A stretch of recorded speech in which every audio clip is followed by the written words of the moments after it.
I think you said there were 6 positions we were looking for, and striker was one of them. So that looks like that one is pretty much sorted. And a lot of people have been saying, who is Jamie Vardy's replacement, especially from the outside? And this seems to have fit the bill perfectly. Yeah, I think it came. I mean, they had a lot of contenders. I think it came down to Patson and Edouard Celtic, but I think this one they weighed it up, and I think his potential is so high. The value for 23 million for a player that scored so many goals in the Austrian Bundesliga and's really come on a bunch. Look, his style of play suits Leicester. He likes to run in behind. He's quite physical. He's got great pace. I think they just weighed it all up, and not only was it the better financial deal, but it was also the better long-term deal. But I got to stress, this is a long-term signing. I mean, it's a 5-year contract. So, and I don't think, I mean, let's be honest, Jamie Vardy, is he fit? He plays. So Patson's going to have to be patient, and I hope the fans are going to be patient with him as well, because if you look through his career, and I've had a look at his career quite in depth for an article that's gone on today on The Athletic, speaking to some people that knew him back in Zambia, and he's been rushed through all the way from an early age, as they tend to do in Africa. They identify these talents very early, and straight away they're playing men's football when they're still very, very young. And I mean, he made his international debut when he was 16. I mean, this is how highly rated he has been in Zambia. He's seen as a bit of a wonderkind, and but he's it's taken him a couple of years each time he's taken that step to get used to it. When he went to Austria, he went to Salzburg's feeder club first, and then they had a look at him for 6 months. Then they signed him more permanently. Then they promoted him to Salzburg, and it took him a year or two to get up to speed. And the last 2 seasons, he's been a phenomenon over there. Absolutely, he's won everything he can possibly win. So the timing is absolutely right for him. His age is wonderful for Leicester as well, because there's so much potential there, and that's what Leicester do. They shop in a different market to all the rivals, all the clubs that they plan to upset and have been upsetting over the last few years. So they have to shop in a different market, and they found this kid, and they keep finding these players. Soumare is another one that's going to be coming in, who fits that bill as well. Young, loads of potential, starting to flourish. I mean, he obviously just won the French title with Lille, so he's already there in many respects. But there's a bit of time for him as well. But Patson particularly, I think he's going to be given time. You might not see him a massive amount next season. Vardy will still lead the line. Kelechi has come to the fore in the last season, but eventually you'll see Daka, and long term he could be Vardy's replacement, but time will tell. Yeah, I think Alex, you had a question on Daka as well, like similar lines to that, didn't you? Yeah, just with these young players, they're always compared to different players, either currently playing now or, have played before. If there was a player that you could compare Daka to, who would that be? Well, this is all in the article. He was challenged to become the next Samuel Eto'o.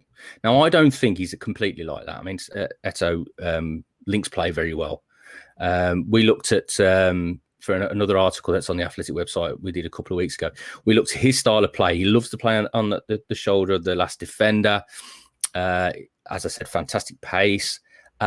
His link-up play doesn't get involved too much in that, but neither does Jamie Vardy. So this is what the recruitment and the analysts at Leicester City have been looking at now, strikers that fit that similar bill, because that's the way Leicester City want to play. That's their blueprint, and it's been very successful for them so far. So they're trying to look at somebody who's a natural successor. I'm not saying he's the same as Vardy, because there is only one Jamie Vardy. He is unique. I think they were very realistic about it when they started looking for potential strikers and decided, look, there's no point trying to find another Jamie Vardy, because there isn't one.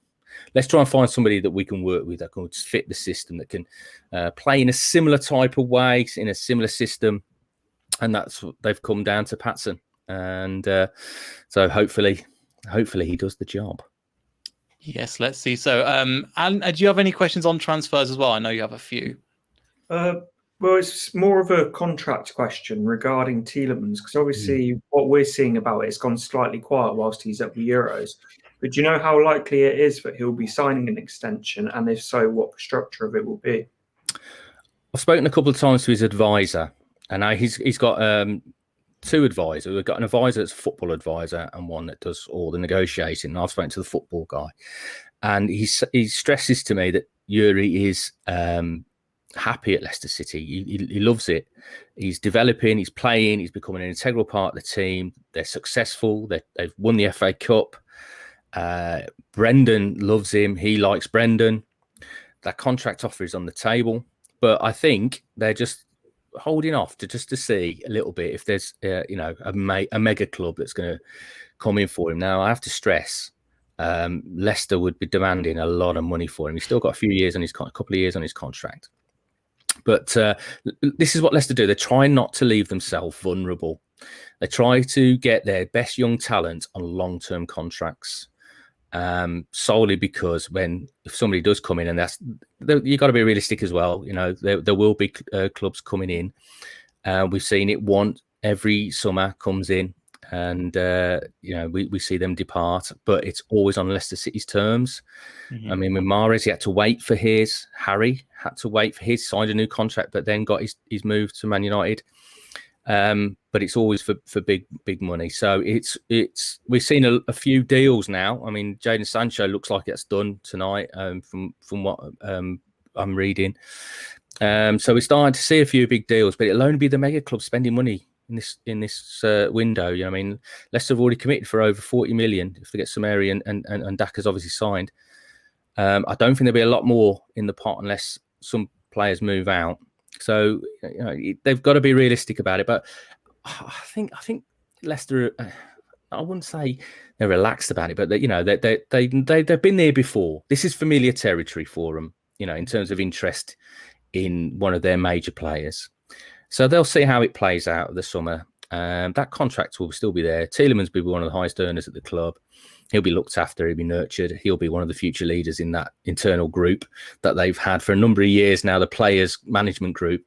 And he will step up now. I mean, Andy King's moved on. He was one of them. Wes Morgan, obviously, has retired. He was one of them. So I can see Yuri being elevated now into being one of the leaders inside the dressing room.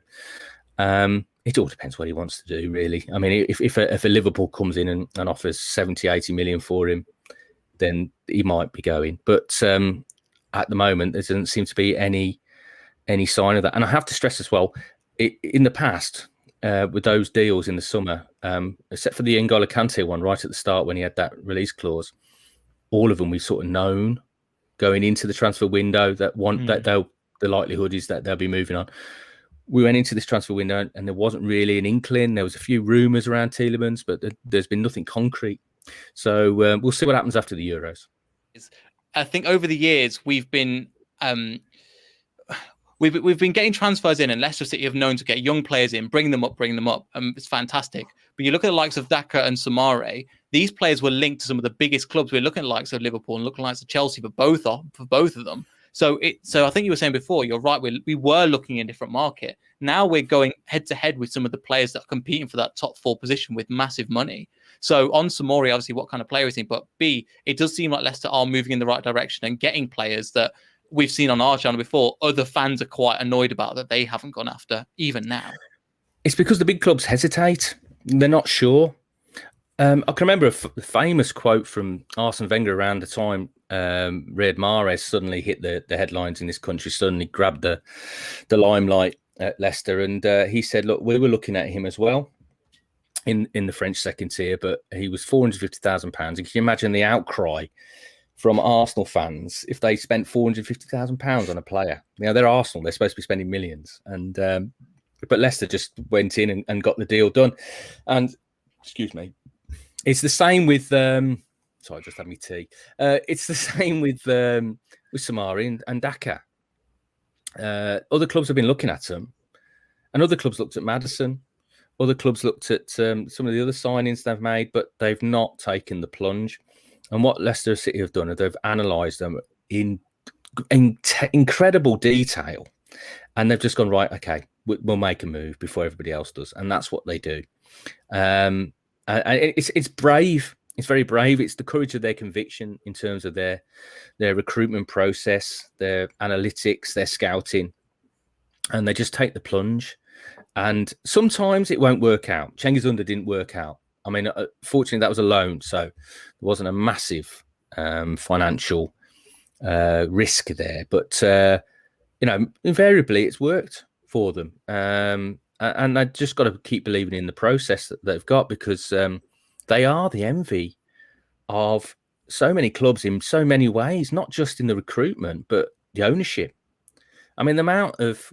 We did a really nice piece, I thought, after the FA Cup final, looking at Top, his influence and that day. And there was images of him clutching that FA Cup like it was a newborn child, and the image of his father in the top tier at Wembley looking down, and the fact that Tielemans wore number 8, which was Vichai's lucky number, and Vichai would have been 63 this year, and the goal came in the 63rd minute. Talk about it was meant to be. It was meant to be. And, loads of comments we had from fans of other clubs saying we're so jealous, especially with the Super League. And we saw all the protests outside Chelsea and Manchester United in particular. Fans of other clubs are a little bit jealous of Leicester because of the ownership they've got. I mean, they've got the history, they've got the global reach, they've got the trophies in the cabinet, and Leicester are starting to add theirs, but they've got miles behind in terms of a global profile. But they're still envious of the ownership and the recruitment of Leicester City.